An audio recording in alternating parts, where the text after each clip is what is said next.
Yeah.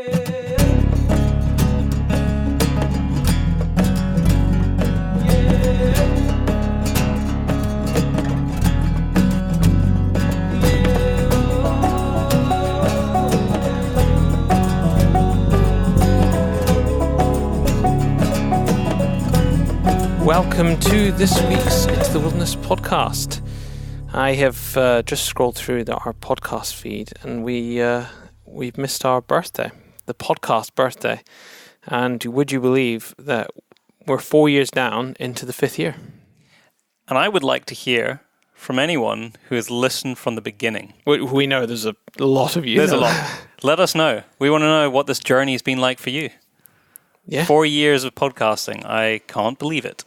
Yeah, it's crazy, really. And the guests and the spectrum of people we've had on has been absolutely phenomenal. From almost every corner of the globe. Yes. So welcome back to another show.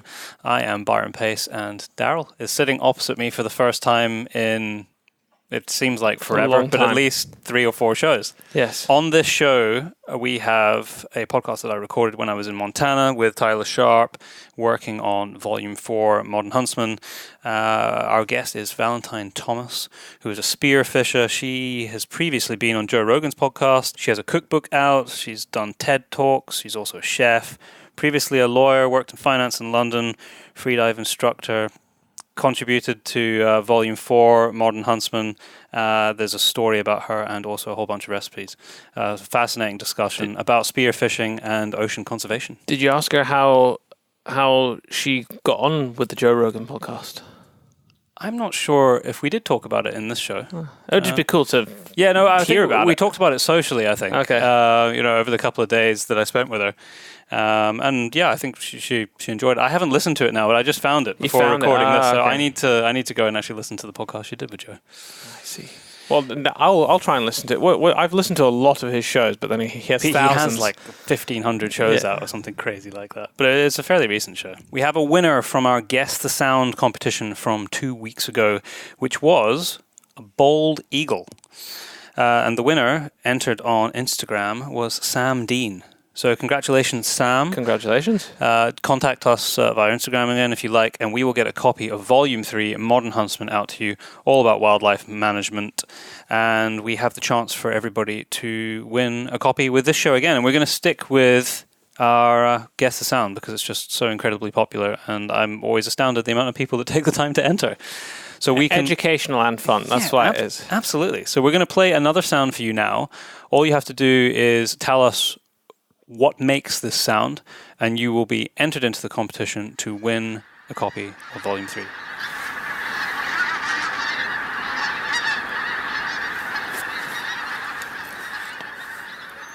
And now you've had a good listen. Guess. Let us know. Email. In fact, we had quite a few emails guesses on the last one. So podcast@paceproductionsuk.com or Instagram. And of course, Modern Huntsman are our partners on this podcast, and you can now pre-order Volume 4, the Women's Edition, on their website. So modernhuntsman.com, go over there and get that pre-order done. Yes. It's already been, because all of the sort of the rest of the world orders you get directed through our website, so you can also go to thepacebrothers.com if you want to order. And I've already seen Volume 4. I was going to say flying off the shelf, but it's not flying off the shelf because it hasn't been printed yet. But it will be flying off the shelf because loads of people have been ordering. Have ordered. So get your pre-order in if you want to guarantee getting the first batch. And on the shop, we now have refill packs for the gunpowder seasoning. So that's been a long time coming. We're waiting for the labels for it for a long time. And so now you don't need to buy the whole tin. You can just buy the packet and just refill your tin, and it's cheaper. So there you go. I sent a tub of our gunpowder seasoning to Hawaii this morning. There you go. I think that's the first package we've ever sent to Hawaii. So whoever ordered from Hawaii, thank you very much. Before we jump into the podcast, we need to say a big thank you to our top-tier Patreons, which include Richard Stevens, Richard McNeil, Ronnie Speakman, Chris Griffith, John Henry Pete, Tom McCraith, the guys at South Ayrshire Stalking, and James Marchington. In fact, I was speaking to someone the other day that is speaking to the team at South Ayrshire Stalking to organise some stalking, but they're not from this country. Oh, really? Yes. Oh, fantastic. Yeah. Actually, Chris gave me a call just the other day to catch up because he has been nominated for Stalker of the Year, I think, for the British Shooting Awards. Really? Yeah, something like that. So congratulations, Chris. Well, there Apparently you go. we've been nominated for something, but I haven't had the time to even look into it. Oh, they're not meant to like contact you to let you know. I don't know. I think our name's on a list somewhere. I better look into that. Oh, okay. Well, anyway, so if you're interested in the awards, go online, have a look, see who's on it, and then go and vote for Chris. Yeah. And if you would like to support the show, head over to Patreon, look up the Pace Brothers, and there should be a tier which fits your needs. Yes, I actually noticed there was 1 or 2 new patrons. We've got a couple new dollar patrons. Yes, we've got the lowest tier is $1, and every dollar is welcome. Yes. And then I saw the other day there was someone else just did another $10 Patreon. So yeah, they're coming in thick and fast, and it truly makes a big difference. Yeah, it really does. So without any further delay, here is our conversation with Valentine Thomas. Valentine, welcome to the Into the Wilderness podcast. We are recording this. I'm having deja vu here a bit because I recorded at this exact table with you, Tyler. We're sitting in Montana. And the last time we did that was with the guys from Bear Trust, which was a great podcast. In February, March, yeah, something like that. It's I don't know if you would agree, but it's definitely warmer than when I was here. But it's winter's coming. Yes, it's a little earlier than we hoped for. I know we've been hanging out for the last couple of days while I've been up here with Tyler, and I know that you were weirdly in London working in the finance world basically the same time I was there, but I know you for spearfishing and making awesome food, which I can attest to now because now I've eaten some of your food. How did you go from the city of London to spearfishing? What's that story? It was very random. So I just moved to London and I had friends who introduced me to freediving and spearfishing. 2 things that I've never even heard of before. So this wasn't part of you growing up? Not at all. I'm born and raised at downtown Montreal. There's not much of water around, so it was very remotely introduced to me. And then when I first went freediving in Egypt, so my friend literally dragged me there because I didn't want to go. I was actually, funny enough, I was really petrified of the ocean. When I was 14, I passed out underwater, and since then I just refused to set foot in the sea for a lot of years. But you're obviously a pretty decent swimmer at this point. Not really. No? No, I'm not really good at swimming. The fins do all the job for me. So then I'm arriving in Egypt, and I'm kind of liking it, but not like life-changing passion type of thing. And a couple months later, we went on a spearfishing trip in Ascension Island. Ascension Island is one of the most elite and difficult spearfishing destination in the world. It's a great place to start then. It's a super great place to start. So it's right in the middle of the Atlantic, so it's right in between Africa and Brazil. There's really nothing for miles and miles and miles around it. So it was interesting. And so my first time I'm in the water, we're blue water hunting. So that means we're very deep and we're hunting for pelagics. So Freediving. And my friend is explaining to me, so we're going to drift and the boat is going to follow us. We're going to be in 200 feet of water and we're going to have to make drops and try to shoot a fish and try to get eaten by a shark. I'm like, oh, that doesn't sound very fun. I'm not sure I want to do that. But I went anyways, and I probably had a panic attack on the boat because I was really wondering what the hell I was doing there. I was not comfortable at all. I was as far as possible from my comfort zone as you can think of.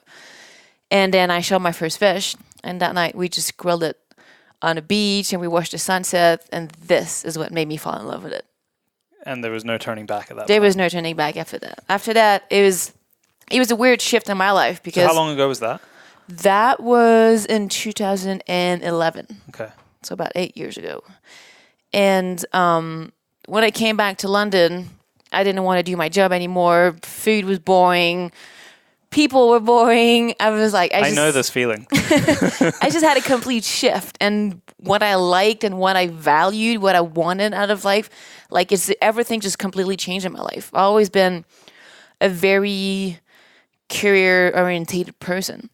And this is why I did my law degree and then my master in law. And then I wanted to be a lawyer. I want to make a shit ton of money. And this was always what I've dreamed of since I was a kid.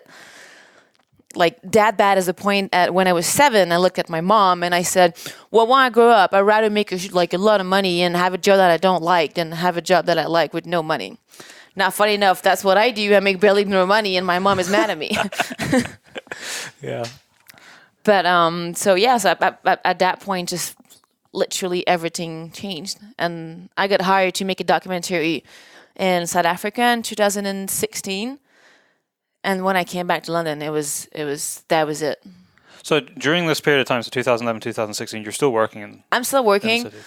And my because life... now this is all your life, but this is Yes. you were at that time. Were you trying to find how you could make it more of your life, or was this Yes. more just sort of working and then funding holidays to go and spearfish? Just everything kind of shifted, and I used to go on holidays with my friend in Ibiza, or we were going on the Côte d'Azur on boats and just having a good time, and this is what my life was pretty much about. And all of a sudden, I was just trading that type of holiday just to go in super remote areas to catch my own food, and all my friends were like, "But who are you?" What did you do with my friend? Well, and then they did a documentary about you leading a double life. Was it a French documentary or something that they did? Yeah, it was So French. this is the 2016 one. Yes. Yeah. So how did that come about? Just he was looking for a female who spearfishes who lives in Europe. Not many options out there. So that came out. Were you happy with the output of that? Is there? Can people see that anywhere? Now, yeah, no, maybe.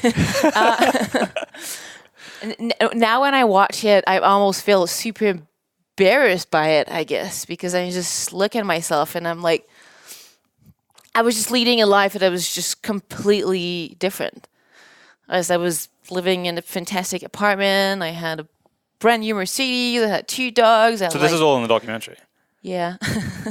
I like partying, and it was a complete different, I guess, step of my life. So how did you extract yourself from that? Because it's a discussion that I've had with people quite often when I talk about the route that I've taken to where I am now. And it takes a lot to get yourself out of that way of living, because it's a big break. It's a big change. I mean, if nothing else, there's a massive monetary aspect to it. Like, you still got to eat at the end of the day. So how did you get yourself out of London? Because a lot of people, it's always the intention. You go there, you make money, then you leave. But like most of my friends, they never get out.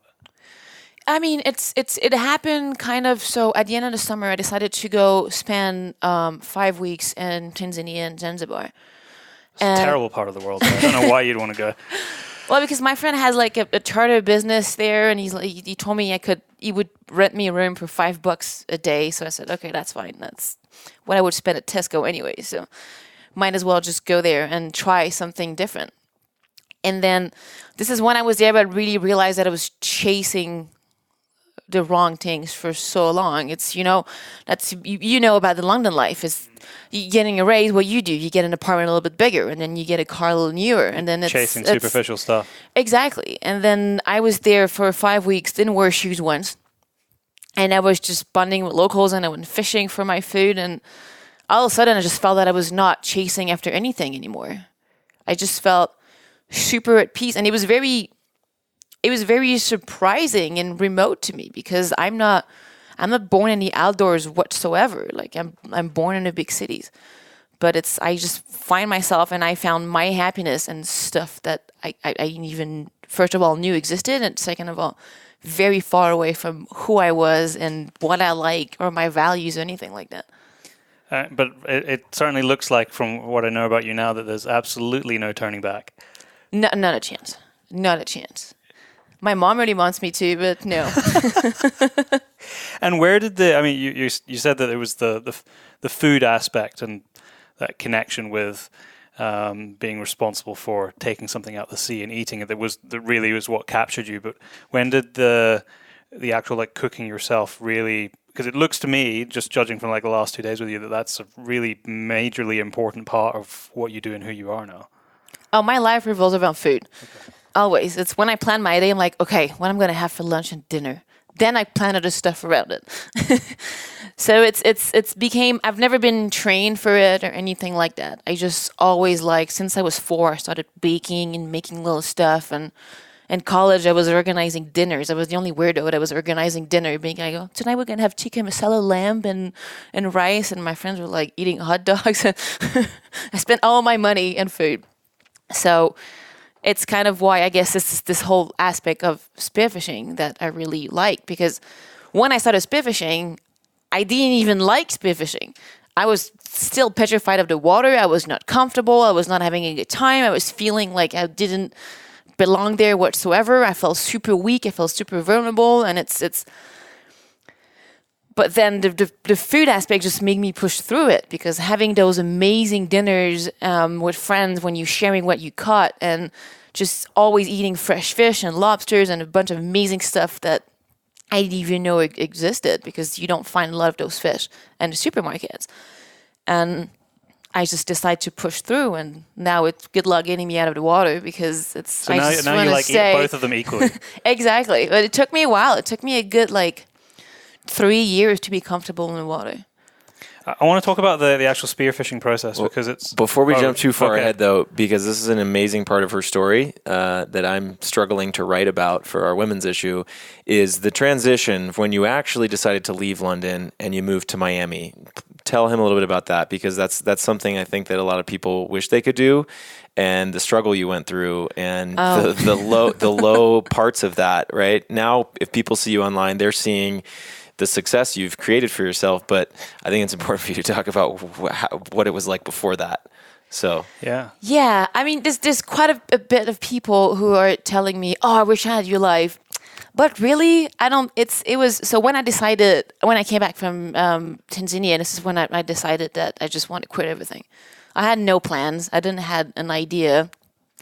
I just thought, I'm just gonna go somewhere warm, and people are gonna contact me, and I'm going to have contracts. Of course, that did not happen. I left London because London is not really a place where you save a lot of money. So I left with about £2,000. I left, grabbed my dogs, and moved to Miami. So I get there thinking that our rent are going to be super cheap, because everywhere apart from London is super cheap. Then no. So I found an apartment for $1,300, an apartment, a room with no kitchen. For $1,300 after 2 months. I had no money left.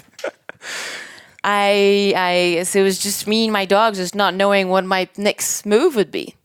And that's scary. It was a little bit scary. My parents were freaking out. But so I was sleeping on my friend's couch with people I didn't even know. I was like, "Oh, can I crash your couch tonight?" And I was super embarrassed, because I just came back from a life that was extremely comfortable, when I didn't miss anything, to something completely opposite. I had to sleep in my car a few nights because I didn't have a place to go, and I had no money. I was completely broke, and I just didn't know what I was going to do with my life.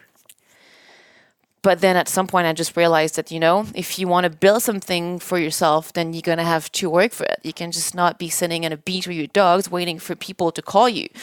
It would be very easy at that point to just say, "Screw it, I'm going back. This is too tough." I could have, but that's actually the weirdest part of the story, is that even though I was struggling like hell to survive, you're probably enjoying life more, right? I've never been that happy than then. Even though I didn't have access to a lot of material stuff, I was just super happy. I felt free.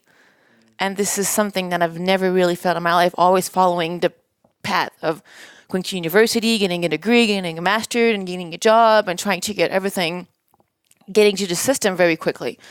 It's like a treadmill you can't get off. Exactly. Now, suddenly I'm like, well, you know what I can do today? Pretty much everything. And I was just enjoying that so much. So even though it was a very hard and bumpy road to get to where I am today, I've never ever regretted. So what was the kind of breakover point during that period where you started to see that, okay, this is possible. I'm going to be able to feed myself. I mean, obviously, I guess feeding yourself wasn't difficult because you just go and hunt it. But that you could actually get your own place, and there was a future there that looked somewhat kind of normal. Well, I actually started focusing and realizing that what I was doing is running a business, even though if the business is about kind of what I do and my own person, which sounds awful, but you still have to put a lot of work behind it. And as soon as I started putting the work, this is when I started to see all the results. When you started treating it like that. Exactly. So that was Miami, but you live in Florida now. Yes, I live in Miami for about 6 months. I live in Fort Lauderdale for about 2 years. I live in the Bahamas for a year. So this was just like chasing good spearfishing spots? No, it was just following with the flow of life and just wherever it was cheap for me to stay and comfortable and warm enough, and that's pretty much it. I moved out from the Bahamas about a year ago, and then my friend who was renting me a room, who actually ended up giving it to me for free because I was never there and it just felt too bad. But he's not because married. you're always away fishing. Yeah. I'm home maybe like 2-3 days out of the month. So he just felt bad. And his best friend was over one day and he was telling me, I'm going to have to sell the house because I'm moving somewhere else. I was like, oh, crap, I don't have a place to live after that. And his friend said, do you want to live with me? So I said, oh, okay. And I moved in 2 months later. So it took me all the way to Tampa and then north of Florida. So it's not It's not a bad place to live. I love it. At home, there's a little bit of spearfishing that goes on back in the UK, but it's not a big thing. Probably because the water's really cold. Actually, my second time spearfishing was in the UK. It was in the south, Dorset. Yeah, there's some really good fishing in Dorset. Yeah, but not a lot of people do it. I know like 2 or 3 people, and I free dive a little bit, but not to any great extent. My brother spearfishes from time to time. It's a little bit dangerous in the way like there's a lot of current and the water's very murky, so it's not really a beginner's kind of place. But explain the process for people who have, most people will have heard of spearfishing, but you're down pretty deep. It takes a lot of training, and you got to be pretty fit to do it well. And every now and then you see stories of people getting killed because they get wrapped up in their lines, or you don't have to be fit. You don't have to. You don't have to be fit to do spearfishing. I saw people that were very old. I saw people that are very out of shape. At it, surely you do. Kind of, but not. It's more mental. I would say spearfishing is about 80% mental, and then the rest is just all about aiming good. I mean, how long are you holding your breath underwater? Because most people are sort of 30 seconds. It depends. You experienced this, Tyler, when you're so when you're in Florida. And for people who aren't familiar with spearfishing, I don't even think that term accurately describes it. It's fish hunting. Fish hunting, yeah. Yeah, and I had never, even though I'd been around it and I'd seen it and I had friends who do it, I guess I had never really had enough of interest to explore it myself. So when I went down there out on the boat with her and some of her friends and mentors, I was blown away at how technical and challenging. I mean, because I had an underwater camera housing, and I've swam my whole life competitively and feel like I'm a decent swimmer, and I was holding my breath for maybe 30 seconds, right? So I was diving down maybe 30 feet, 40 feet at the most, and then this panic starts to set in. Because you still got to get up to the surface at some point. And that's something that she taught me is the mammalian dive reflex, where there is something in our bodies that are all, as mammals, that we have the ability to hold our breath for longer periods of time, but you have to trick your brain. Your brain is telling you need oxygen, panic, go back, but you really don't.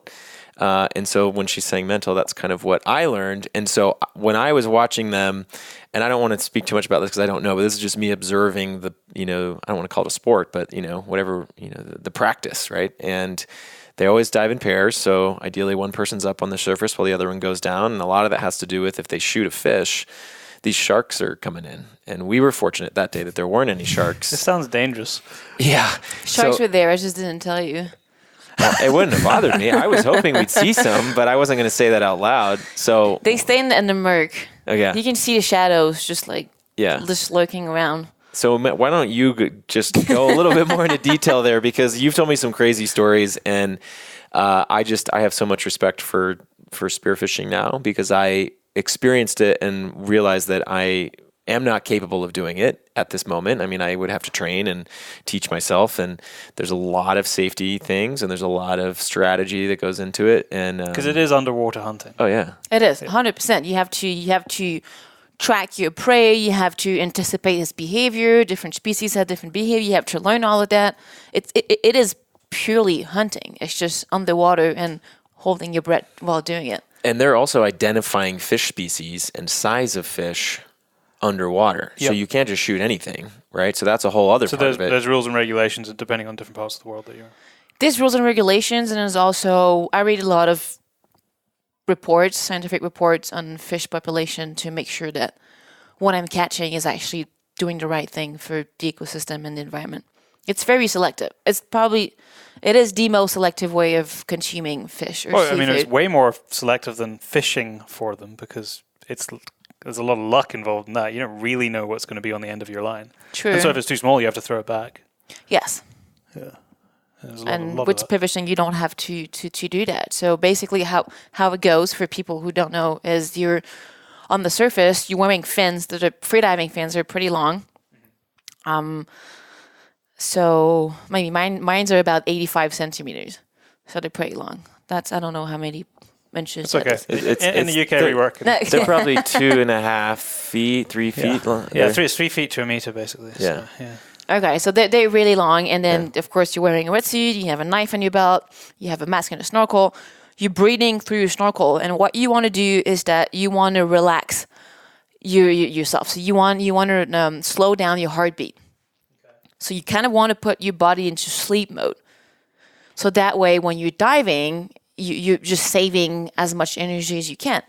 And so what you're not burning oxygen. Yes, and what that was, you don't eat before you go for diving, by example. Because the digestive process is going to take too much oxygen out of you.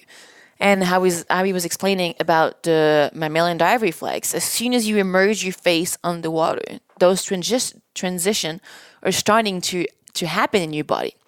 So you automatically, your heart is going to start slowing down.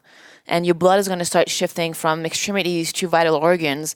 Your body's getting ready to hold its breath. So we're actually made to do that. Not at the extent of a seagull or other mammals actually have it way stronger than that, like penguins, for example, really have it really strong. But you still have it, and there's ways to, after that, when you train, what you want to do is you want to trigger that even more. But back to the process, you're floating underwater, and then you're just waiting for your body to be relaxed. And then you're going to take a deep, deep, deep, deep breath, and you're going to fill your lungs until it's uncomfortable, and then you're going to take a drop. And then you're just freediving, you're finning as slowly as you can because, again, you're trying to save your energy. And there's two types of spearfishing. So it's about efficiency, being as efficient as you can. It's about efficiency. And it's about not panicking because you don't have hair. And again, your body, French people would put H everywhere. And the whole process is about just making your body understand that you don't need oxygen. So you have to function without it. So there's two ways of spearfishing. You have reef spearfishing or you have blue water hunting. Reef spearfishing is what we did at Tampa. So you go down in a wreck, you go down at the bottom, you go down in the reef, and you hunt. So you're hiding yourself, and you wait for the fish to come, and you check in holes, and then when somebody comes at its, first of all, edible or big enough or not in reproduction season, then you shoot it. You're trying to aim for the brain. And then you grab your fish, you come to the surface, you knife it as fast as possible because it's actually not blood attracting sharks. It's the movement of a fish in distress in the water. So it's those vibrations that attracts a shark. They can sense that. They can sense that from really far away. They cannot smell blood from 2 miles away. That's completely bullshit. But as soon as they have their face into it, then they get excited. But it's actually the vibration. So this is why when you have a fish, you want to knife it as fast as possible. And so you make sure that it's dead. And then second of all, you're just going to make an incision at the top of his gills and you're going to bleed it straight away. It's just more respectful for the fish. And then that way you make sure that the meat is completely white and it's not stained by blood, which is what gives the fishy taste to fish. Yeah, and because you're interested in how it tastes at the end of the day. Yeah, I'm only doing for that. Yeah. Well, and I was going to say, if you didn't already mention it, that your partner's watching your back for sharks and stuff like that. Yes, so that's what your body is for. The biggest danger of spearfishing is actually not even shark, it's drowning. It's what we call shallow water blackout. So when you're down oppositely to scuba diving, your lungs get really, really small because they shrink with the water pressure.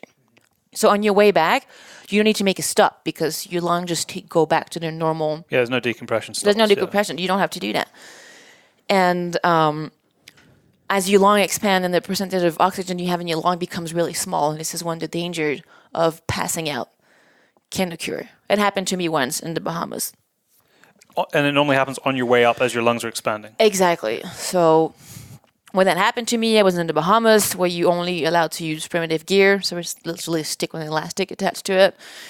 And I was hunting a grouper and I missed it. And I started chasing it. And I was very deep. I was at about 85 feet, maybe like 25, 26 meters. It's a long way down. And this is when I realized that it was really deep. So I said, oh, I probably have to go to the surface. And I started panicking. And this is when you panic, air just comes out. And I remember finning, and I just remember doing random movements with my arms because my brain was just completely shutting down and I was losing my motor control. And all I could do is fin, and just hope that my buddy would watch me at the surface. And he was, luckily, because he actually lost his brother 3 years before to shallow water blackout. So I was really lucky to have somebody watching me, because if he was not watching me, and this is why picking your hunting partner in the water is very important, because if you're diving with somebody who's more interested in catching a fish 200 meters away, when you're coming out from a dive without air and you're about to pass out, if he wasn't watching me, I would have died. So you need to dive with people that are safe. You really have to trust somebody. You're trusting that person with your life. Spearfishing, you think that because only one person is pulling the trigger on a fish. Spearfishing is a team sport. I didn't know that. Definitely a team sport, because you can get, like you mentioned earlier, you can get tangled on a line. In the incidents that I've read, like over the years, that's been, there was one, I think, last year in New Zealand, and someone had speared a big fish, and it just pulled him through a gap in some rocks, and he just got jammed in there and couldn't get back out again. That's crazy. Spearfishing is the second most dangerous sport after base jumping. Second most dangerous. Yeah. Don't tell that to my insurance company. Did you know that before you went out? Absolutely not. I had no idea. And then as I started to learn more about it, I was like, whoa, there's a lot of things that can go wrong. And I don't want to skip over this, right? She said she was down at 85 feet. That's about half of what she's capable of. So what? You can go down to 170 feet, which is, how many meters is that? That's insane. I don't even train freediving. It's just by spending time in the water. That's over 50 meters, right? It's 50 meters. Yeah. Exactly. I dive, or I have dived a lot. I have free dived a bit, but just playing. But I've scuba dived a lot. And 50 meters is a long way down, because you've got to do all the compression stops on the way back up. Yeah. So, because when I've been down there, the big thing is if everything goes wrong and you have to bail out, I know it's a long way to the surface, and that's with oxygen on the bottom. Well, the worst part of that is that you're sinking. Yeah. When you pass about 10 meters or 30 feet, you're sinking. So you don't have a choice to have a movement to put yourself back to the surface. But that when you're hitting those depths, it's normally because you're doing freediving, which means that you have a rope in front of you. Okay. So an easier solution is also you can pull yourself back up. But it's normally the deep stuff you're doing, and there's a rope to the bottom, is there? Yes, which I rarely do, because again, pure freediving is not really my thing. I just like getting food. Yeah. So, a lot of the people you talk to on your podcast, right? A lot of the discussions we have in Modern Huntsman is around ethical hunting and sustainable food sourcing and conservation and all that stuff. So I want to shift into that, because I know that she has a lot of experience and interesting points there. But I think maybe you could start with, being that I think you and I would agree that this is a very ethical way to selectively hunt fish. Yeah, it couldn't be more selective. Especially based on the input of Fish and Wildlife departments, ocean conservation organizations that talk about the status of different fisheries and all that kind of stuff. But maybe talk about the same struggle, because we have this struggle, right, with trying to show ethical hunting versus what the public's opinion of hunting is. And I know that you have a lot of trouble and you have a lot of conflict even from within the fishing industry. So maybe talk a little bit about that, about how Yeah, because I don't think that there's if for people who don't know much about it, I think they assume that people who go spearfish go and they're basically doing what they like under there. And well, I may offend a few people with my that's okay. We offend people all matter, the time. But so it's I get it's not easy for me to find brands to work with or stuff like that because of the act of killing, which for me is completely ridiculous when you consider the fact that most of those people actually eat fish. And when somebody actually just give me a hard time on the fact that I'm killing fish, unless they're vegan, that I can destroy your arguments within a minute. If you consume fish or meat, there's no way you can be against spearfishing. It's just no way. It doesn't make sense whatsoever. What I do not understand is the fact that catch and release is a practice that is socially very accepted. At the moment. Opposed to spearfishing. But when you really think about it, it's about enjoying yourself, dragging a creature with a hook in his mouth just for fun and for a photo. How is that more accepted than wanting to have fish fillet for dinner? Yeah, and I've brought this up before at home because there's a lot of catch and release. And, I fish with a rod and line as well. And it's a difficult question that people in the fishing community, the traditional fishing community, need to really tackle. Because, like you say, why are you doing it? You're only doing it for your own pleasure. The caveat to that is that, and this goes to the more unselective nature of fishing, is very often you catch things that you don't intend to, which are too small to keep. True. And so, they're putting them back because it would be silly to keep. I'm not against it. I'm just saying that it's not normal that spearfishing is getting all this heat when all we're doing is catching your own dinner, when catch and release is largely socially accepted. It just does not make sense. So where's the heat coming from? Because I don't see it because spearfishing isn't big in the UK. So I don't see anyone who's getting heat for spearfishing. So where is it coming from? What sort of parts of society is the heat coming from? I think it's just a generalized. It's just the fact that food sourcing is still very, very taboo in our society. And when you think about every ocean conservation NGO or companies or whatever doing everything to save the ocean, all they talk about is freaking straws and plastic bags. It is a huge problem. I see it every day in the ocean. I see balloons, I see cigarette butts, I see all of that crap in the ocean. And it's important to talk about it. But none of them wants or dares to talk about fishing. Like commercial fishing. Like commercial fishing. Yeah. You're literally calling yourself an ocean conservation company or whatever organization, and you refuse to talk about the thing that is depleting the ocean and polluting the ocean more than anything else. 46% of the plastic in the ocean are fish nets. It's really...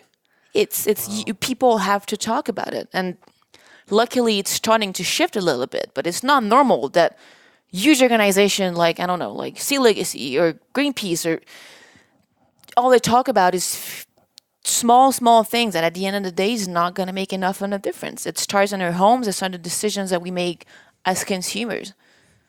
I heard or read something recently that it's fish in the ocean is the last wild resource that we extract commercially. I don't think there's any other wild resource that we extract commercially. And I was going to say, at that scale, if you weren't already going to go into the bycatch, and because I think a lot of people who listen, this is why I think what she does is really important, is that she doesn't just bring these things up and challenge people, that she's offering information and solutions. So people who want to do the right thing or support. I mean, I know that the word sustainable is very complex. It doesn't mean anything anymore. Right. That's the problem. It's been largely used by people who are doing massive greenwashing that pretend that their products is sustainable when it's actually not. And also, most organizations, when you think about seafood guides, by example, they say, oh, this fish is sustainable to eat because they look at the whole population of fish. They look at the fish... globally. Yeah, globally. But it's way more complicated than that. And even though we really like to think about sustainability only on a on the environment perspective, there's a very big social and economic side to that. Because what's happening right now in a lot of countries is that, so you may eat, let's say, I don't know, a mackerel or tuna. Yeah. Everybody eats tuna. And I stopped eating tuna. that's good. But tuna is on the shelf of every shop at home and around the world. Probably. Well, if you really want to make a short-lived difference, just stop eating salmon and tuna. Don't get Byron started on salmon. Yeah. We can go into that later. So basically, it's not because one fish is caught in a sustainable way, because of uncertain standards, doesn't mean that it's actually really sustainable. Tuna is actually one of a very good example because I went to visit the fisheries in the Marshall Islands, and I spent a few days on commercial fishing boats, and it was very special, to say the least. First of all, frozen, it looks gross. I would never eat that. But then, they catch it in the Pacific, and then they ship it overseas to get fillets and processed. And then they put it in a can in the third country, and then they sell it in the fourth. The carbon footprint can be outrageous in a fish. And also, they are, if you want an example of a social sustainability problem, is that bigger company get a lot of quotas when it comes to commercial fishing. So then you have the small little guys who are just trying to make like meat handy in a month. They have quotas for barely anything, and they can't even survive on that. There's a lot of aspects of sustainability that people just fail to either talk about or mention or just consider. So with regard to utilizing fish in our oceans as a resource, how do we do that? Because tomorrow, if we say, okay, you're not using that resource anymore, it would be impossible to say that because so much of the planet relies on that as a protein intake.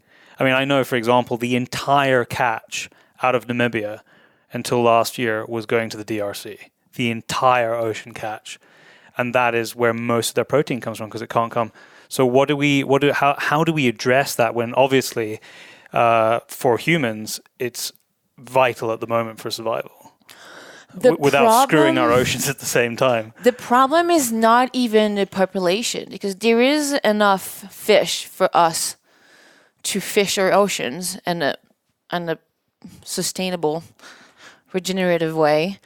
And we can do that. The problem does not lay in the fact that we're too many people. It lays in the fact that there's so much greed in the fishing industry because some fish worth so much money that this is why overfishing is happening. We're thinking about that about 2/3 of the fish that are being fished every year are wasted. We can't feed... As bycatch, or even in our household, because we just throw everything away. And we can't feed everybody. We can actually have sustainable commercial fisheries, and we can have very rightly done agriculture, so farming.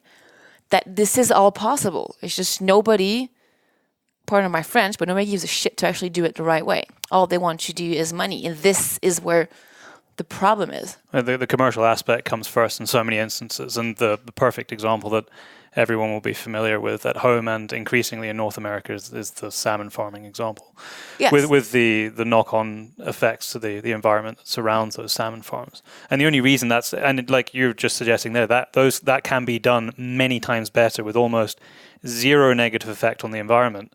But it's not. Well, it can be if it's done on land. Yeah. If it's done on land in closed containment, I'm not talking about the animal welfare of the fish, but I'm talking about the impact on the wild environment can be completely brought down to zero.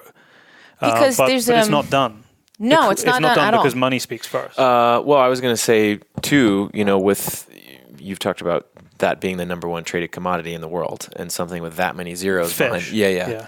Yes, exactly. And that's hard to move, something that has that many zeros behind it, or dollar signs, or whatever it is, And I think that's something I've learned with, she does a lot of Instagram stories about, for instance, when she says greenwashing, right? Sunscreen, right? Okay. Reef safe, right? Means that, so from what I've learned, you correct me if I'm wrong, that if it has more than 2 ingredients in it, it's toxic. Normally one.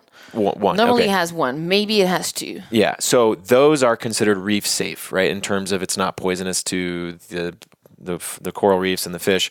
And then people have started using the term reef friendly, which isn't It's safe. not reef safe. It's just So not as bad. That's capitalizing on the fact that consumers are wanting to make the right decision. And these companies are like, well, if we pretend like this is that, then maybe we can get their money too. It's so bad, isn't it? Yeah, it really is. And so It's outrageous because then it's just people think that they're doing something with a clear conscience when Because people are, generally speaking, are good. And so they're trying to, increasingly, the average member of the public is trying to make good choices.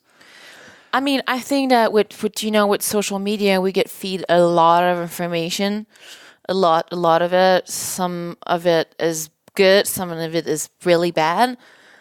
But it's really hard as a normal consumer to know about anything. I've been reading about the commercial fishing industry for 3 years, and I'm still learning everything every time I read a new paper. It's so everything is so complex, and then again, you have horrible people that are doing stuff like that, like putting label and said it's reef safe or reef friendly just because they want to sell a product when they actually don't care at all about if it makes a difference or not. And it's hard. It's really hard for consumers and to make the right choices. Yes, and we've been asked so many things like change your habit, stop using this, stop using that. So it's overwhelming because we all grew up in a certain way. I mean, we're all the same age, well, ish. yes. Yes, you're the old man. I'm the old man, not just at the table, but in the company. Yeah. And it's, we grew up not thinking about anything. We grew up not knowing that our toys were being made by plastic and we were far less. Well, I mean, I was far less aware when I was by younger. child It wasn't labor, discussed. and we didn't know that our clothes. There was an issue with big companies making so many clothes and create pollution. And we all reached out our 20s, and all of a sudden we're being told that everything we ever ate, played with, wore, every habit we ever had, damaging the planet. Sorry, but everything you ever been doing in your life is wrong, and you have to change completely. And it's hard for people. It's even harder for adults who are now in their 40s and their 40s and their 50s. It's we still at the limit of people who can make big differences in their life. But when you think about the fact that we actually all grew up doing everything that was really bad, it's not easy to tell people that everything they ever done in their life is bad. Before we go on, unless it's something that's pressing, I want to just expand on the sun cream thing because there's a lot of people that's coming into winter at home, probably booking their summer holidays for next year, thinking I'm going to be putting sun cream on before I go and get in the water. What's the problem with it? Just to expand on that a little bit. Okay, so there's 8 chemicals that are detrimental for the reef. So it's creating coral bleaching. Okay, so it's just. But that's not the only reef reason for completely. coral bleaching, though. It's not the only reason. A lot of people will have heard of coral bleaching. It's not the only reason. It's a factor. Okay. And then again, it's like there's a lot of stuff and chemicals in the ocean that, we have to just try to reduce that as much as possible. Of course, I agree that a charcoal factory is probably way worse than, Steven wearing sunscreen in Barbados, but it's still like it has to be a global effort. So if you want to buy a sunscreen that is good, it has to be either zinc or titanium dioxide, and that's it.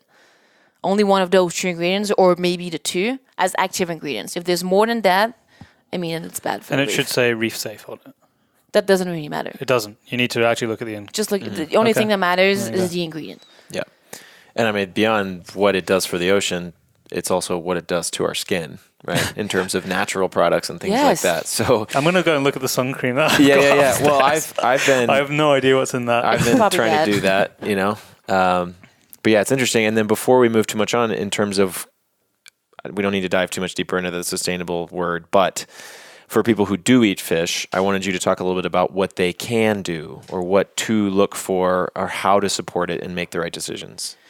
So there's 2 things, but the biggest thing that you can do as a fish consumer is to vary your diet. It's the biggest thing that you can do. So eat less fish.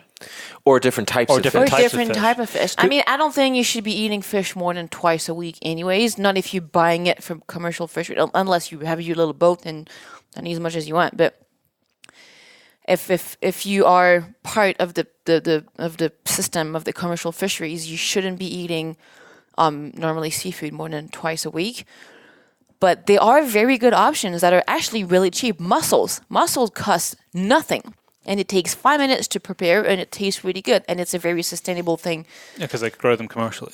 They can grow them commercially, and it cleans the water. It filters the water. It's fantastic. Same with oysters, clams.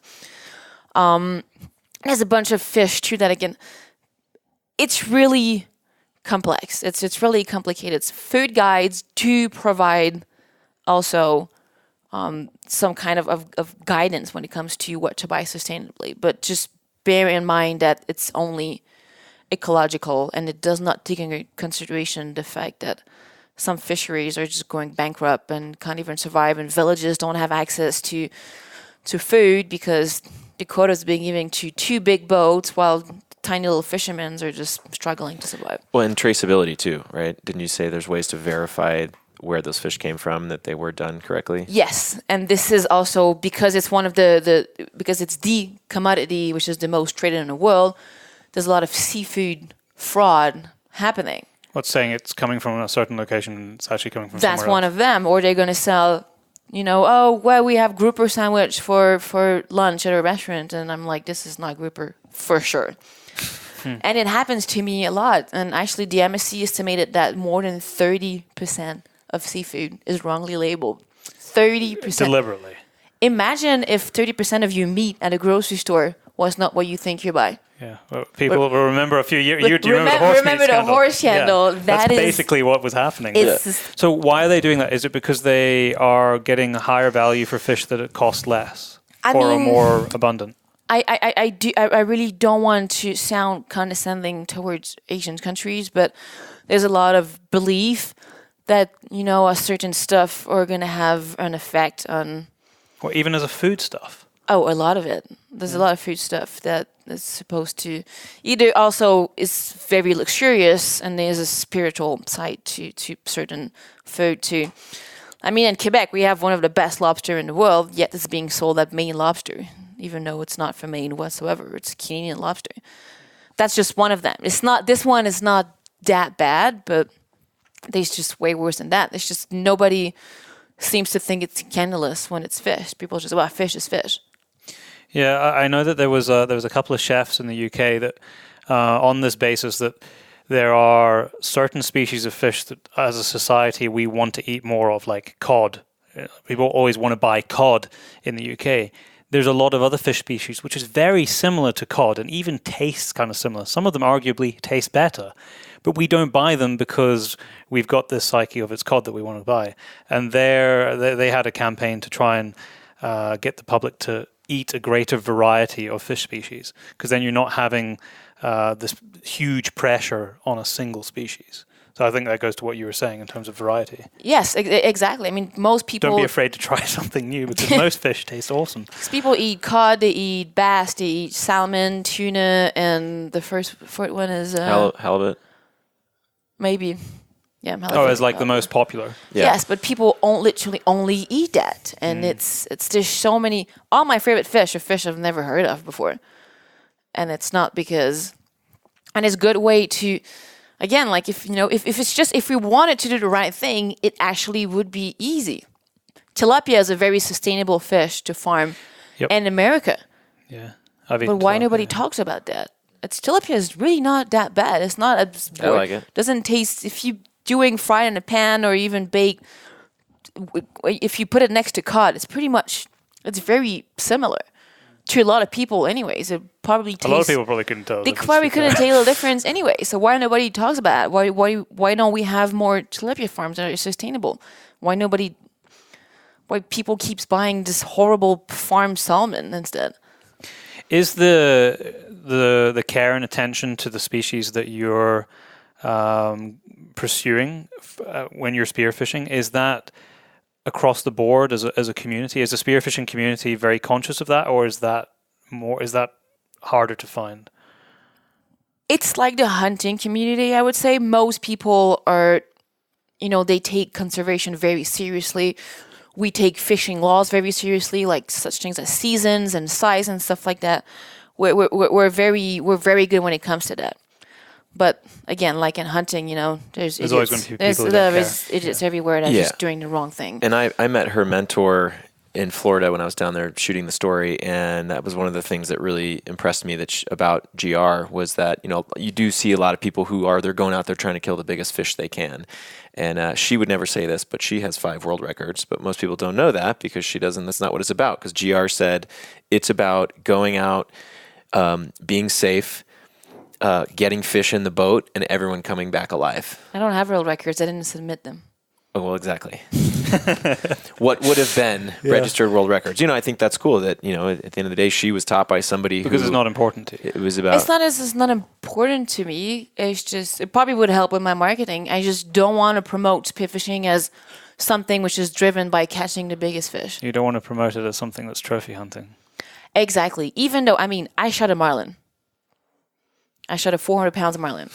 Which is crazy. And it was... Marlins are, people just get very attached and emotional because it's big, but it's charismatic fish. It grows really fast. It's more sustainable to catch a marlin than it is to catch a grouper. But grouper is very socially accepted to go hunt for. Are they much slower growing? They slow and also they reproduce very late, and it's not an ideal fish to eat, but it tastes fantastic. A marlin can reach like a very, very big size very quickly, and only in 2-3 years. Oh, wow. And then when I got my marlin, what I did is I was in Mexico, I just shared a fish with Mexican villages around, and I just shared that. And I flew back with, I think, 40 pounds of flesh. And I went to a grocery store in Florida, and I put on my Instagram, I said, I have free fish. If somebody wants to try something different. And I just gave away 40 pounds of fish to strangers that came pick it up. There's ways to eat fish, and again, to vary and educate people. It's just some people choose to have a photo instead because their penis is very small. Did you take a picture of the fish? Yes. It's documentary. Yeah. Just to brag to my friends. Yeah. Yeah, I think too that one of the things that, and if you weren't already going to go into this, you know, you've been doing TED Talks. You were just at a dive conference in the Philippines, and we were actually, some of my editors were helping weigh in on on her speech, because initially they said, we don't want you to talk about spearfishing. We don't want you to talk about sourcing fish. And she pushed back. This is a TED Talk. No, this was at a dive conference. It was a dive conference. I was supposed to talk at a conference in Singapore last year, and a month before they said, well, actually, we decided to uninvite you. I was like, what? And when I asked for an explanation, they said, well, we just don't want, like there's a lot of ocean conservation people present, and we just don't want you to get booed off the stage. I'm like, well, it's pretty hypocritical to not to want to talk about food sourcing if you care about ocean conservation. But I got invited this year, so let's see. Oh, you haven't been yet? It's the same conference, but a different year. Yes, and now they told me that they want to invite me this year, so let's see. Apparently the management changed or something, but it's good. It's good that people finally want to agree, because if you look the other way and want to be oblivious to one of the biggest threats to the ocean, you're part of the problem. You're not helping. It's not because you want to talk only about straws up turtles' nose that it makes you a better person. It's you have to tackle everything. All the issues. And by just being blind and oblivious to it, you're definitely part of the problem, because this is what big companies and big fisheries doing the wrong thing. That's exactly what they want us to do. And it suits more people. It suits more people because we're eating cheap sushi on a Tuesday night, and the fisheries are catching tuna that are tiny and they haven't bred yet, and then they're making a shit pile of money. Everybody's happy at the end, unless you have some people that start speaking up. Yeah, it's I don't think there's ever been more focus on issues in the ocean. But like you say, if we're not focusing on one of the biggest problems, which is over extraction, then we're probably going to be fighting a losing battle if we care about what's in the ocean. Exactly. That's it's literally everybody talked about straws and plastic in the ocean, which is a really big issue, but not a single one talked about fishing. I was the only one that spoke about fishing. I wonder why. And they all eat fish. I started my conference by asking just how many people were eating fish, and it was the majority of people. I hope that it's not something that is deliberate.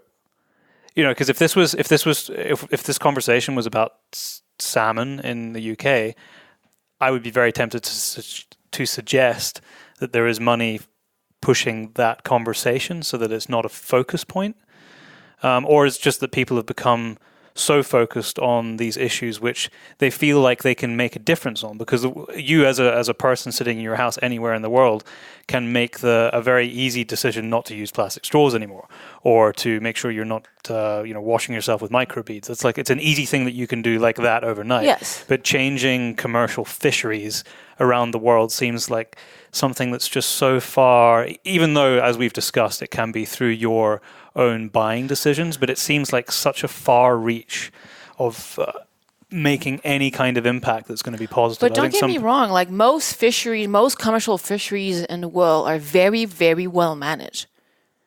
The United States is an example of the coast of the United States is very fishy and very healthy.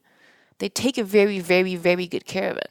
There's a lot of scientists behind it, and they take under consideration a lot of things, and they're doing a good job. There's just some slips here and there, which makes the biggest impact. Well, there's also a shed load of international water. So when I was in the Marshall Islands, the guy was talking about illegal vessels that were coming into the Pacific and just snag tunas. So of course, with my preconceived ideas, it was like, who is it? China? It's like, is it Japan? And it was like, no, it's the US, it's Canada, it's Spain, it's Portugal, it's freaking everybody. Really? It's not. It's, again, the U.S. manages coast very well, but then they're going illegally catch tuna in the Pacific in poor country. Yeah, and I think, Byron, when you ask why, I think it's part of the same debate we have all the time about having discussion. It's the reason my mother from Texas is like, wow, y'all are just diving headfirst into controversy. Because it's a hard conversation. Yeah. And it's not one that somebody with corporate upstanding or these big NGOs that have a ton of members, right? If a giant ocean conservation organization starts talking about that, if they have 1 million members, what percentage of those members are going to start freaking out and being really loud online? Even though they're not educated, they're going to start bashing people and making nasty comments and that. So it's a hard conversation, and she's being brave to talk about it on a stage in a room full of people that don't want to talk about it. But I think that's making a difference. And I think that's, perfect example. She's been invited back because somebody's got to do it. And I think eventually, we were talking about this the other day. Perfect example. I took my dad over to Tanzania one time, and he used to be the vice president of Pepsi.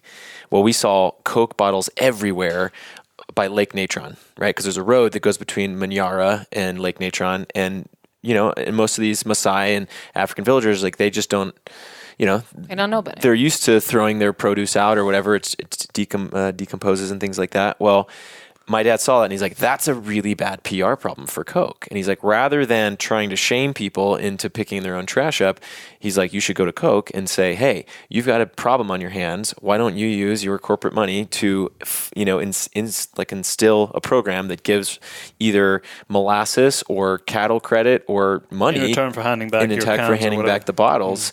So then now the Maasai and the villages in Lake Natron, Maasai land area are now have incentive to pick this up. That whole process is documented. Everybody wins, right? So in situations like this, where these just big organizations and not that I want to get into cruise ships, but that sort of thing, right? Where if you could get the corporations involved in curtailing and ideally sequestering some of that versus all of us feeling worse about the decisions we make because we all grew up in a capitalist society or consumer society. I think that is it seems like a way to take on those larger issues and start to make a difference. But I think lobbyists is also one of the biggest problem. I think hunting, you have the exact same problems. There's people out there that have contradictory interest, and then when it comes to proving their point or publicly defending their position, hunters, that is on land or underwater, we're a very small community that can be very easily crushed by very big people. And I'm not going to get into cruise ships because that's going to get me very mad. I kind of want to know because I wasn't sure where that comment was going. But as an example, I spearfish for my own food. I never buy seafood, unless it's like clams and shit. But anyways, and I think it was Royal Caribbean. I think it was them. I was supposed to go work for them years ago when I first got into Miami, and I was trying to get any work. So they're also backed up by WWF. Okay. And then I think it was 2 weeks before the shoot, they sent me an email and they said, well, we're sorry, but we decided that we don't want to work with you because you're a red flag marketing-wise when it comes to ocean conservation. I'm like, that coming from a cruise ship? What? So it's, it's like those people that are doing the worst things just have a lot of people to back them up. And that's what makes the biggest difference. I sometimes wonder, it's hard to know where to turn to make the right decisions and to actually like bring people with you. Because, I've come to an increasing realization that, the only way that we can move forward is to try and break down those barriers so that you can actually have a discussion. Because obviously it's very difficult if you don't even get a seat at the table, like you get uninvited to the conference. But at the point where you can actually get through the door so that you can actually you can have a discussion with people is when you can start to move forward. But it starts with the public. That's the thing. Those companies don't want to talk about it because they're scared that the average person is going to go crazy and get super emotional. And this is what the public has to change. This is what, we need to be more educated and we need to read into it and we need to stop staying in a little cocoon of comfort and not wanting to discuss stuff that bothers us. Because again, this makes you part of the problem. And I got people being like, you're such a horrible person. I can't believe you're enjoying killing a fish. You're terrible. You're going to burn in hell. And I'm like, well, do you eat fish? Well, yeah. And you're like, just use your brain for 1 second. Just put your emotions aside and try to understand exactly what's behind it. And sadly, most people don't do that. With a mind about sort of building community support, just going back to the catch and release question, because this comes up a lot at home. And the angling community, like the traditional angling, like aside from spearfishing, I would suggest is probably much larger than spearfishing. Yes. Is there discussions that you've had between or people within the spearfishing community had with the angling community regard catch and release? Because globally, it's like you said, it's a socially acceptable practice. There's also a sense of superiority when it comes to that. They kind of have this, not everybody, but I saw a lot of almost like God complex when it's coming to, well, I released my catch. Well, you killing it. And so it's, do you not think that it's a little bit both ways though? Because I understand what you're saying about catch and release, and there's some very hard discussions that need to be had around the world with regard to it, and why we do it. The only way that I can justify it is that it gives people a vested interest in it. So if we look at like a river system for Atlantic salmon, it gives people a vested interest in that river system to protect those fish. So if you turn around tomorrow and say, okay, there's no fishing allowed anymore because we're not going to catch and release and we don't have enough fish stocks for you to kill them anymore, because most Atlantic salmon in the UK are caught and released now. Yeah. Then overnight everybody stops fishing, the rivers aren't cleared, there's no money coming into the fisheries board, so there's no fisheries trusts actually monitoring the rivers anymore, and the whole system breaks down. The person walking their dog along the river in the morning loves the river, enjoys watching a salmon jump out the river when they're running, but isn't going to put his hand in his pocket and fund anything. Yeah. So although it still sits quite uncomfortably with me, this notion of only pursuing a fish to catch it, get your own enjoyment and put it back, that's how I can justify it. Now, sadly, when I ask many people who are very pro catch and release, how do you justify it? They actually don't have an answer 9 times out of 10. I've come up with an answer for them because I have to have discussions around tables like this. So do you think there's not a little bit both ways? It's maybe them being a bit off, saying, well, look what a good person I am, I'm catching it. But do you think maybe from the spearfishing community, it's also viewing it in a poor light without not taking into consideration what I've just said? I don't... It seems quite confrontational and maybe doesn't need to be. I don't think it is that much.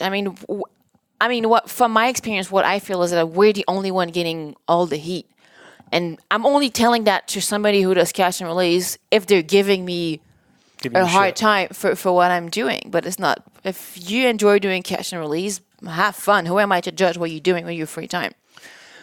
But of course, if you talk about it like you just said, there's only one reason to go catch and release. It's because you like it. Yeah, I mean, the people are doing it because they enjoy it. That's it. There's no other reason. It's just because you like it. If you're not doing it for the good of the fish, but then... If you care so much about a fish population, then do something else. Well, no, but this goes to what I've just said, though. If they did shut it down, I think it would be worse for the population.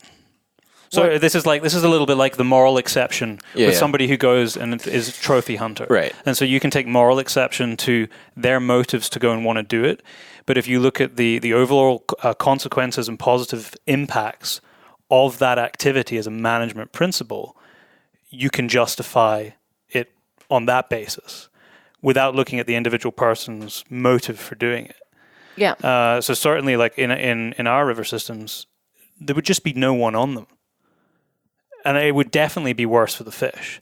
Yes, okay, the Why downs... Why would it be worse on a fish? Because there'd be no money going to the river systems. So like there'll be no one to clear... there'll be no one to clear the streams for the salmon to run up. There'll be nobody actually monitoring it, so no one will know if this year 12,000 fish went up or 8,000 fish, and do we need to do something? Is it because there's silt that's covered one of the major spawning redds? Yeah. You know, we won't know that because all of the money that goes into buying your permits is what funds the fisheries trusts.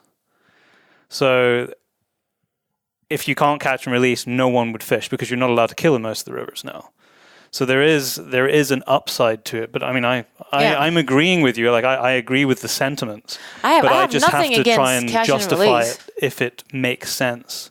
The only catch and release that I'm against for is probably marlins or very big pelagics. Yeah, I've often wondered about that. What is what I was going to say with regard to the catch and release for salmon is I know that they're not all surviving, but that's almost that's the trade-off behind it. It's still a net gain for the investment in. What is it with big fish? What is the survival rate of that? Do you know? Because I've always thought to myself that it must be really low. For like marlin. The mortality rate is 70%. That's so. Actually, I had a fight in Cape Verde with a fisherman who was doing catch and release of marlin, and he just literally called me all the names in the book because I said that if I saw a marlin, I would like to harvest one in my life. I'm not gonna have two. I'm gonna have only one. But I was like, he literally was telling me that I was the worst person and. Or because he wouldn't kill it, but they would release them. Yes, but I said, how many of the marlins in your life do you think died from being reeled in for so many hours? Some of those fights are long. And they do that all year long. So I'm like, okay, let's say to be conservative, maybe 5 of them died. Did you eat any of them? No. So why would I be the bad guy? Because I'm harvesting one and I'm actually eating it. I wonder if is there, and this same question goes for spearfishing, is there any kind of permitting system that allows people to help fund conservation either through big game fishing for marlin where they're catch and releasing or actually spearfishing? We're not enough to actually make a difference. In Canada... So it's a free activity, is it? Or do you have to pay there's a license in Florida. Okay. And in Canada too. Canada is the same if you want line fishing or spearfishing is the same license. Okay. Same price, exact same license, doesn't discriminate against where does the money go? To the government? I am not sure. Yeah, no, I just wonder whether, a little bit like on the marlin fishing side, I wonder whether they're putting so much money into protected areas that, the loss of a few fish is, the cost of doing business, if you like, for the greater good. But I don't know if that's the answer. I'm just putting that out there. I don't know if that's a thing or not. A few years ago, I was on a boat with a guy in Ontario, in Canada, and the guy said, so that spearfishing thing you do is cheating. I said, what do you mean it's cheating? And he said, well, yeah, you can see the fish, so it's cheating. It's not a sport. The guy was on a camping chair drinking Budweiser, fishing for trout. So I'm like, why don't you try it? Then let me know if it's a sport or not. Water is like 60. Yeah, I don't think that kind of attitude really helps anyone. But it's actually a general opinion. and then the anglers community that we're cheaters because we can see the fish. And Quebec is in the process of trying to ban spearfishing completely in all the lakes and all the rivers, not because we have an impact. We're probably 50 in the entire province, which is gigantic. It's 7 times the size of France. We don't make much of a difference. But then when they made a meeting about it with the government, the Anglers Associations were like, well, you cheaters, you just can't see the fish, and they can't see the size too. So we just have to ban it completely. And the minister was like, okay. So it's based on nothing. It's based on absolutely nothing. Well, also there was an idiot that did interview in a newspaper, and he said, it's impossible to tell the size of the fish underwater, so we just shoot pretty much anything. So it just ruined it for everybody else. And for me, it's so frustrating when you hear stories like that, because there is absolutely no reason why spearfishing community and the angling community and the hunting community, there is so much common ground between what we're trying to achieve that now you've got a situation where they won't talk to one another. Yeah. Because they've fallen out over something like this. And it's not based on any kind of science or reason. But sadly, this is one of the biggest problems with food sourcing in society these days, because we're basically divided in 4 categories. You have the vegans, you have the people who hunt their own food, you have the consumers who consume fish and seafood and want to know about where it's from and they want to make the right decisions, and you have the people who eat fish and meat and don't give a shit about anything. So those are the society is divided between those 4 categories. And weirdly enough, the 2 people fighting are the hunters and the vegans. And everybody seems to be against us. Even though when you think about and when you put those 4 categories next to each other, the problem is not us. It's definitely not us. But yes, we're just everybody's how do you call it in English? Scapegoat. Yeah, scapegoat. We're everybody's scapegoat. But it's just not normal. We have the same interests as the vegans too. We want conservation. We want nature to be preserved. We want the planet to be treated in the right way. We have the same objective. We want the same thing. We have the same values. We just choose to eat meat and seafood, and they don't.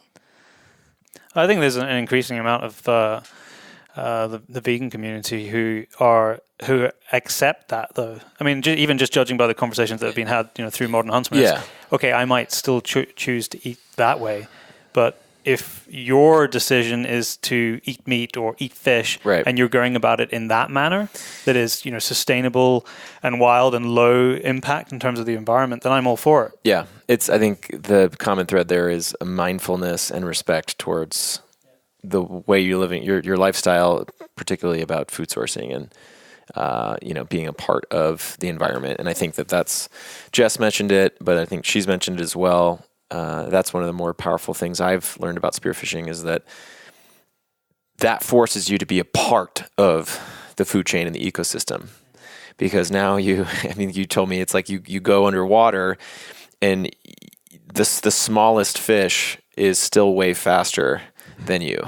Yeah. And you lose all of our advantages of humans, we lose when you go underwater, right? And so I think that's what's really cool about that to me, is that I've learned is that you're now forced to humble yourself, especially in the presence of sharks or something like a 400-pound marlin, right? You're having to be very respectful of nature and go about it the right way with respect. Mm. So, I mean, it's very clear to me from the conversation we've had in this podcast and then over the last 2 days and what I know through reading the stuff that you post, that your focus is most definitely on educating people and allowing them into your world and putting information forward in a way that can be consumed in terms of your impact and responsibility. Is that a sort of a move within the spearfishing community that is following suit? Much like I can ask the same question, within the hunting community, Modern Huntsman has been sort of a driving force in that in the last 2 years, but there are still plenty of people who don't. It's lip service, lip service for being concerned about the marine environment, or lip service about being involved in, being concerned about the conservation of, whatever species it is that's a quarry species. Are you seeing more of the spearfishing community sort of coming with and actually being genuinely concerned with that now? Because I think we're seeing it, in the hunting community on land. I think so. I think it's a growing topic of discussions around the world. Also because right now it's a trend to eat well and know where your food is from and things like that. So we're definitely heading the right way. Sorry. We're definitely heading the right way. Freudian slip. But we just have to, we have to keep pushing and keep going. And some people that has big platforms and have access to a lot of people, I think that we should definitely use those platforms to not share opinions or emotions, but rather facts and data and scientific researches and actually real information. Because right now we're getting fed so many opinions and emotions by people, and people are just following it because it's logical or because it makes sense, and there's nothing more, I think, detrimental to the planet right now. It's just all the false information going around. Tyler, can you give us a little? I mean, you've given us little snippets about what people might be able to expect from your article in the next volume, which hopefully we're going to finish about 7 days after we record this podcast. I know. What can they expect from? I mean, I've seen the visuals. Yeah. From that trip, the photography you did, and it's incredible, absolutely stunning. It makes me want to. If it wasn't so bloody cold out there, I'd be saying, can we go spearfishing over here in Montana? But maybe I can visit you in Florida. That sounds more comfortable. You're welcome anytime. It's a beach lifestyle for sure. But no, I think it was something new for me, both topic-wise and also artistically. I think that's the first story I've ever shot underwater. I was happy with it. I wish I was a more experienced diver, and I feel like I could have participated a little more in the process. So I found myself trying to dive down, and I was so focused on whether or not I was going to be able to hold my breath long enough that I wasn't really focusing on the framing so I ended up kind of most of the time waiting on the surface, and I could see the bubbles come up of when they were resurfacing, with fish. And it was really challenging, both physically, artistically, mentally. I learned a lot, and I think that it's something that I'm excited to talk about, because with Modern Huntsman, we really haven't gone much into ocean conservation. We've talked about salmon a couple of times and things like that. But really, I think that it's exciting to do a story about something I knew almost nothing about, right? So I feel like I've just been an observer and being educated about it. And so I'm going to do my best to communicate what I've learned, and she can draw the red lines through it and things like that if I screw it up. But I think that it's interesting, because that's such a huge part of global conservation that we're not talking about. And I think it's really exciting for me to kind of move in that direction. And I want to learn how to do it now. I mean, because I love eating fish, and I can't feel good about going and buying stuff at the store now because of all the things that she's told me about. So yeah, I think that, and then we're gonna have a food component to it as well. We've got a few recipes we shot, because she has a cookbook that sadly is only in French at the moment. You're gonna have to get that sorted. She's working. I know. Yeah, she's working on getting an English translation that's really based on obviously fresh, local as much as possible, and simple ingredients, less than 8 ingredients. Yeah. When did you put that out? It was last April. Oh, okay, so it's a fairly recent project. Yes, I just wanted to basically show people that I can eat in a fantastic way with very little ingredients around them, and just through simplicity. What's the best way for people to get into spearfishing? Because I'm sure that there's at least a handful of people after listening to this podcast thinking, I got to try this. I actually wanted to mention that if you want to start spearfishing, the first Give you a call. step... No. It's to do a free life class. You have to do a free life class. Okay. It's crucial. It's the base. It's what's going to keep you safe. Even though I did say that spearfishing is the second most dangerous sport in the world, it is. But if you actually respect the safety rules, it makes it way, way, way, way, way safer. Makes it like maybe number 5. Well, you can't control what a shark is going to do, Sure. I guess. You got to tell. I'm sorry. You got to tell that story about. Well, you can choose which one, right? Which one? There's the shallow water. Or we could do both. Yeah. Whichever one you think is the My scariest. shark stories. Probably my Tampa one. So another very good example of when you don't follow rules, things can go really wrong. I was with my friends in the water. It was about 15 feet of water. It was like 5 meters, super shallow stuff. We're all very experienced divers, so everybody just kind of scattered around. Everybody was doing their own thing. Not buddying up. No, exactly, which is why I also want to tell that story because, most of the people that I know that passed away spearfishing, they were always experienced divers. This is when the ocean gets dangerous. This is when your ego start getting in the way and you think that you're stronger than everything. This is why it's very important to stay humble every time you go spearfishing. It doesn't matter if you've been spearfishing for 50 years. You still have to remember all the rules. Anyways, back to the story. I'm in the water. I'm shooting this hogfish. And I look up and I realize the boat was actually really far away. So I clipped the fish to the back of my gun. I'm like, okay, I'm going to slowly go back to the boat and I'll keep hunting on the way back. And a tiger shark just arrived. He's right in front of me. And I see he's young, I see he's skinny, I see he's hungry. Like, I could tell he's not in a good mood whatsoever. So I'm like, okay. So there's nobody. I'm trying to scream like, help! And then nobody's coming because everybody's doing their own thing. And I'm like, okay, shit, what do I do? And the shark started charging me. So I'm with my gun and I'm pushing it away as hard as I can. But I have a fish attached to it. And it's dangling in his face. Like a lure. But he was charging me so often that I didn't even have time to take the fish off. Otherwise, I was just like going to clip it. But I didn't even have time to do that. He was maybe from distance from me to you, so maybe like 1.5 meters. And he was just charging and charging. So with my gun, I was trying to aim for the eyes, the gills, the nose. I was just trying to aim when it would hurt. And I was going with all my force on the water to try to push it. And he just wouldn't give up. And at some point, you roll his eyes back, which is when a shark is about to eat. Ooh. And I was like... And you could see this? I could see this. He was literally from me to you. Oh. So I was like, well, okay, I got a good run in life, but this is it, It's going to be... If he decides that he wants to eat me, there's nothing I can do about it. Literally nothing. How big is he? I thought about shooting it, of course. I had a loaded gun. Yeah. But then I was like, if I miss it, it's probably going to make things even worse.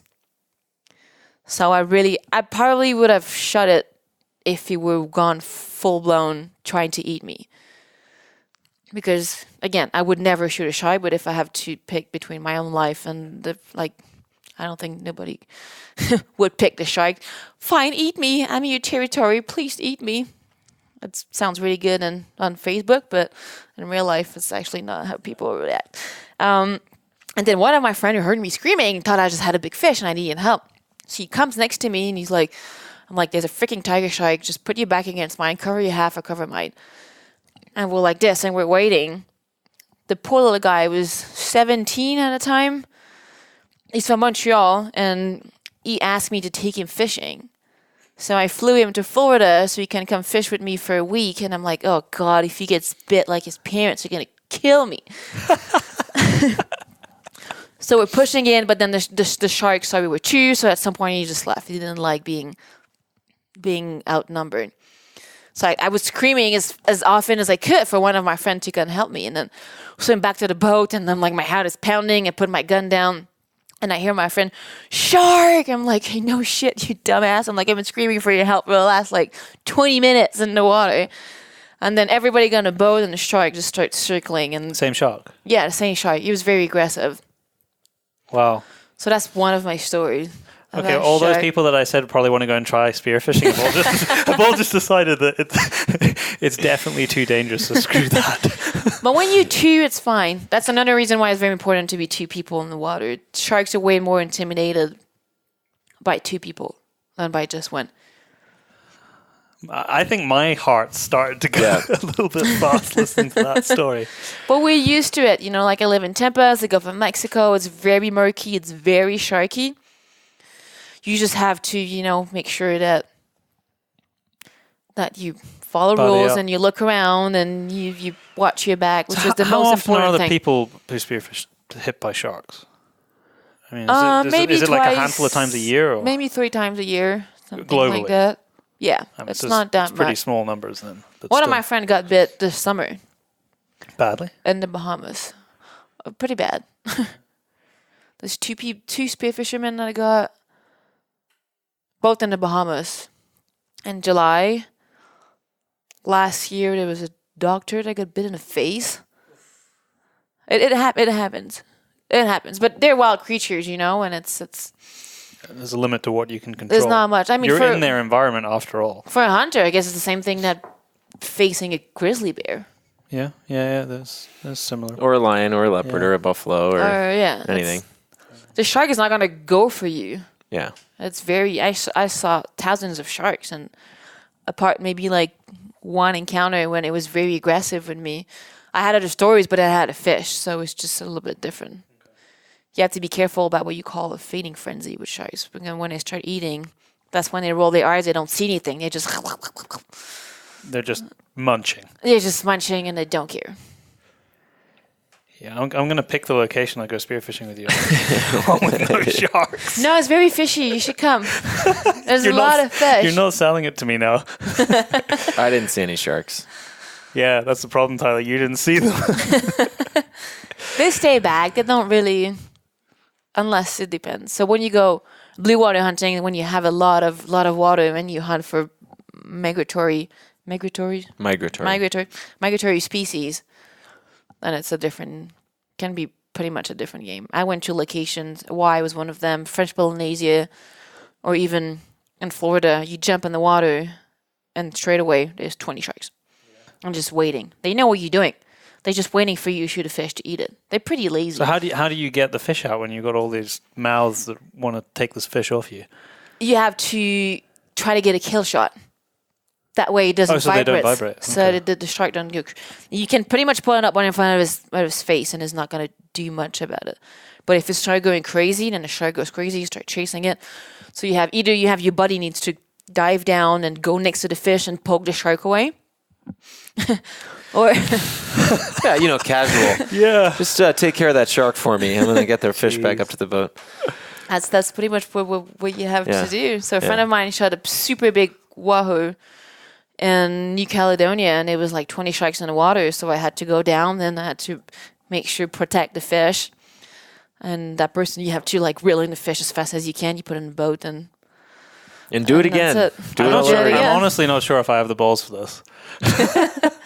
You get used to it. I mean, I It's but somebody would say the same thing about being in the bush with elephants. Yeah, I guess so. Yeah, So- it's what you're used to. I Yeah, suppose. exactly. you get used to it. I mean, I grew up having panic attacks and being scared of my own freaking shadow. So and now I see a shark, I'm like, elbow in the face. I'm like, just get out of my way.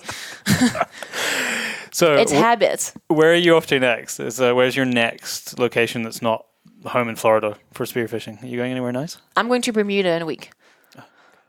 It's fun because it's just very Bermuda, Bahamas. Those are probably my favorite places on earth to be. So Bahamas is my favorite destination. Is there much spearfishing that goes on outside the ocean? Because it's all in the ocean we've been talking about. This freshwater Yeah, spearfishing, freshwater. it's way more regulated. It's a little bit harder. In North America? Yes. Yeah. Well, people do it here. I mean, I've never been there to witness it, but there's a couple of guys I know who do it in lakes here for pike and big fish. That could be fun. Yeah. I We could could deal start with that. there. There's no sharks there. We'll start there. Yeah. Valentine, it's been fantastic to speak to you. About a subject which I knew nothing about. So a little bit like you putting the article together, Tyler. I've been fascinated to hear the ins and outs and what's involved. And you've definitely tickled my fancy. Despite the sharks, you definitely tickled my fancy to give it a go. Ocean conservation is something that's you see stuff about all the time, but I think we could all do with investing a bit more time into learning about it beyond the obvious stuff. Everyone knows about the plastics, which is important, but beyond the obvious stuff, investing a bit more time in ocean conservation and our choices as consumers goes a long way. Vary your diet, pick the right stuff, go outside of obvious choices when you're buying seafood, and that would be a huge step already. And if you like this conversation, then you're going to have to pick up Volume 4 Modern Huntsman. That's true. Soon. One of many freaking awesome articles. Yeah, in there. there's a lot of good stuff in it. It's going to be... I mean, I say this every time, but it's like we release an issue. It's like, oh, this one's definitely better than the last one. But this will definitely be better than Volume 3. I mean, and I was really happy with what we did with Volume 3, but this is unbelievably and humbling. Just how many amazing women there are out there that do really cool stuff. No, I can't wait. I can't wait to see the reaction, like the global reaction to Volume 4 when it goes out. I think. I'm not sure it's really been done before. Not that I know. I mean, there's people who've done women-focused things, but as far as I know, in the hunting and conservation world, it hasn't been done. Most of the time when people do women's issue and stuff, it's always based on popularity and very rarely on skills. Yeah, I mean, this is about substance. Exactly. As all of Modern Huntsman is. Yeah, well... Those are all like very badass, accomplished women that can do everything themselves.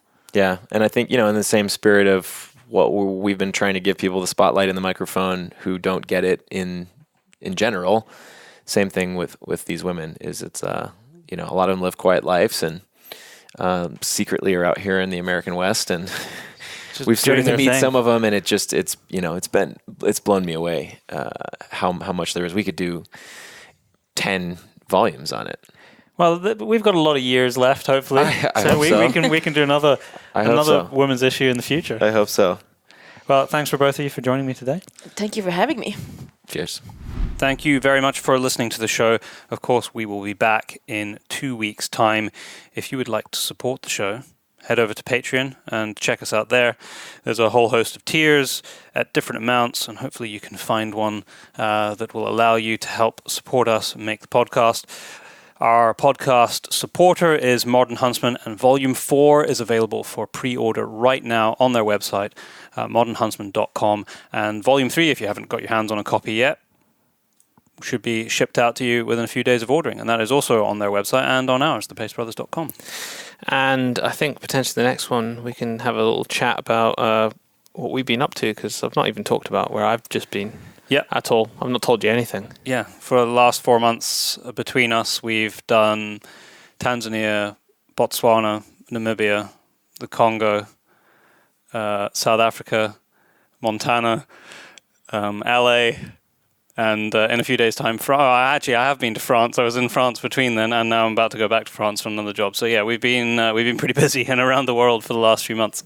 So yeah, I'll tell you all about my Tanzania trip and the other adventures that we've been up to. Yeah, I think that could be a nice lead into the next podcast in 2 weeks. If you want to contact the show, then just email podcast@paceproductionsuk.com. And of course, the website is thepacebrothers.com. We're on Instagram. We are on Twitter. A few people have been tweeting us, and we have been replying. And if we love hearing from you, and we always get a constant stream of emails and messages.